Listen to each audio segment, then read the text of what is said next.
Right, hello everyone and welcome to this new video on my channel. So Danny Schofield has been sacked by Doncaster Rovers. So in this video I've not planned anything, I'm just going to go through my original thoughts and what I hope and think will happen next for Rovers.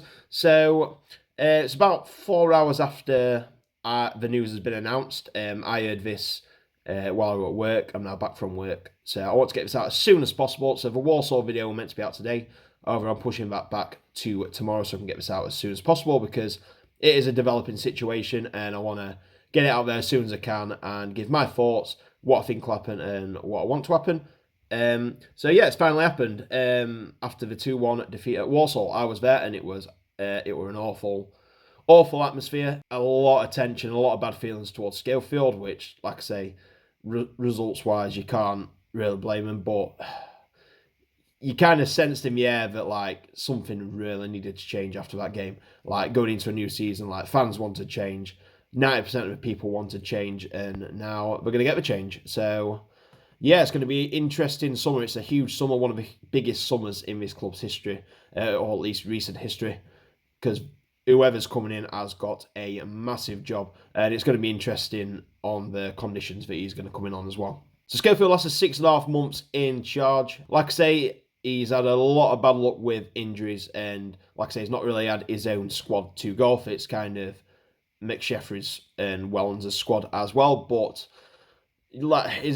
I'll be honest, he's not helped himself with a lot of these tactical decisions. Like, there have been individual errors, but I think a lot has laid on Schofield as well, and unfortunately, when you're a manager, you've got to take the responsibility, which, to be fair, he has done, and he's held his hands up, and yeah, it has cost him his job. Unfortunately, it's not worked out for him. Like I say, he seems a decent guy and is a Donny lad, like I say, but unfortunately, then things don't make you a good manager, and in this business, you're going to be based mainly off results, and that's what's happened because results just haven't been good enough.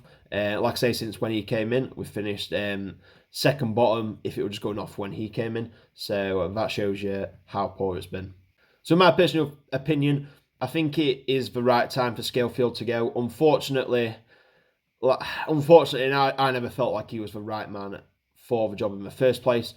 It's one of them. There's a lot of people saying like we shouldn't have sacked McSheffrey, or a lot of people saying yeah we should have sacked McSheffrey.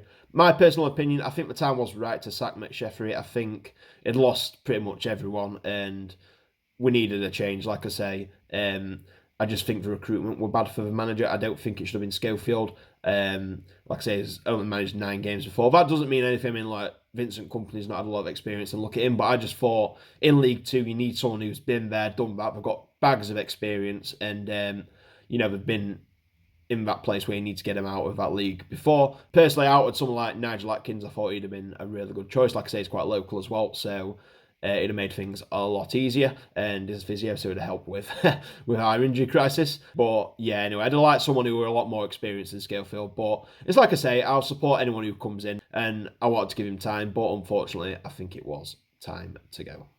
So now this leads us into one of the biggest summers in the club's recent history. They've said we should have someone in charge within the next 10 days. Hopefully that moves very smoothly.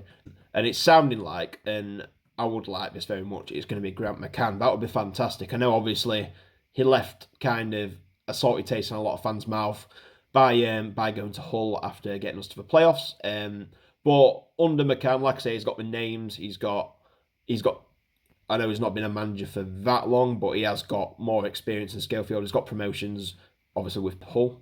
And he's, I liked his style of play. Like I say, that's the best Rovers team I'd seen in a very long time under him. So I would love to see him come back. However, and it's a big however this, I think no matter who we get in, we've got to give him what he wants, because let's be honest, McCann, we're going to give.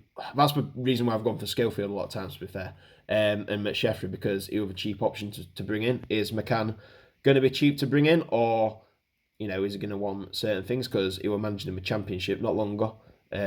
On I'm sure a lot more money than Rovers will originally offer him. So a wage is going to be a thing for him. Are they going to back him? I know they've said we've got this cash injection coming in. So, like I say, I'll believe it when I see it. Let's see what that actual cash injection is going to look like. Are they going to, like I say, let him bring his own squad in? Have I let him going to bring his own assistants in? I know we've said Green and Chad are going to be staying on, so that's going to be interesting. Like, are they going to be straight away putting as McCann's assistant manager? Is he going to be able to bring his own people in? You know, it's going to be interesting to see how that works. And like I say, with his squad, like, is he going to be able to? Is it going to be on the chairman? Are they going to say, like, we want this player, or you're only allowed to spend this much on certain players, or are they going to give McCann the reins to bring in whoever he wants? It's very important that they back him and that things change, because to be fair, I've just said the club needs a massive reset from top to bottom, and that includes Chairman David Blunt. I think, like I say, he's been a lot of the reasons behind a lot of these problems, and changing the manager isn't going to change that if the top is that toxic, because it's just going to filter down from there to the manager, to the players, to the fans, and so on. It's just going to keep filtering down, because you're certainly going to go as high as the person at the top, and if the person at the top is causing a lot of these issues, then changing the manager is not going to resolve it. And to be fair, we've seen that recently, because obviously when Wellens got sacked, then it was a case of who do we bring in. We had over 100 applicants apparently, and they chose McSheffrey, which obviously was the wrong decision, and then from there they chose Schofield. It's just been the same thing over and over again. We'll just keep replacing these managers, but nothing's changing. Like I say, we've gone from sacking Wellens, who's now gone to get promotion at Leyton Orient. We brought McSheffrey in, who, to be fair, didn't change a lot at all. And then, like I say, gave him the summer to get his squad in, and then we sacked him in October, brought Schofield in, and the original plan was to give him the start of the season, let him have the transfer window to bring all his players in, and then see how it goes from there. But that'd have been the same thing again. Then you bring someone else in, probably like a Paul Green, someone like that, and it'd be the same excuse again. Like, you've got to give him a summer to let him build his squad, and we're just in a dangerous cycle. So unfortunately, it is the right decision to get him now. Let someone new come in, let him build their own squad, and really press forward about it, because we can't keep having this cycle of managers over and over again with no change. It's like the definition of insanity. It's doing the same thing over and over again and expecting the same result. It just doesn't work like that, unfortunately. So it's going to be interesting moving forward just to see what goes on. So yeah, it's going to be interesting. Is the chairman going to back this new manager? Is it going to be the manager that everyone wants, or are they going to bring someone else in on the cheap? There's a lot of questions that need to be answered here, and like I say, they said they're going to let us know in 10 days. Hopefully it's going to be what everyone wants, and then you can have the full summer to work with the squad. The retain list should be out on Thursday as well, so that's going to be really interesting to see. And whether the new manager will have a say in that or not, we will soon find out. But yeah, a lot of interesting things to come with this club. Like I say, it's amazing how one bit of news can just change the mood completely, because Warsaw was one of the worst I've ever seen, and like, it's made me pretty happy that we've not got a game for a while, and now the morning after has been sacked, and like I say, everyone seems to be in a bright mood. But like I say, I think it's time to go, but we need to see what happens now. Like I say, it's no good getting rid of the manager if you're going to bring someone else in, not back them, or if they've just got someone else on the cheap.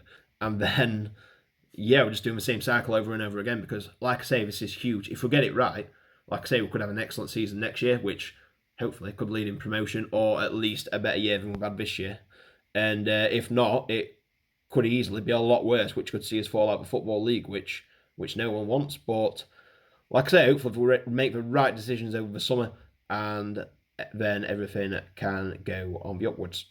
So anyway, I'm going to leave it there. I know it was a bit rambly, this video. Like I say, I've not planned this at all. It's literally, I just want to get the camera out as quick as I could and just let you know my thoughts with just a few notes to go off. So I'm going to leave the video there. Thank you very much for watching. I'll have the Warsaw video up tomorrow. Like I say, that was meant to be today, but obviously I want to get this out as soon as I could, because it is a developing story. And like I say, I could film it tomorrow and I could announce a new manager, so this video would have been for nothing. But anyway, I'm going to leave it there. Thank you very much for watching. Please like and subscribe if you enjoyed it, and I will see you in the next video. Bye.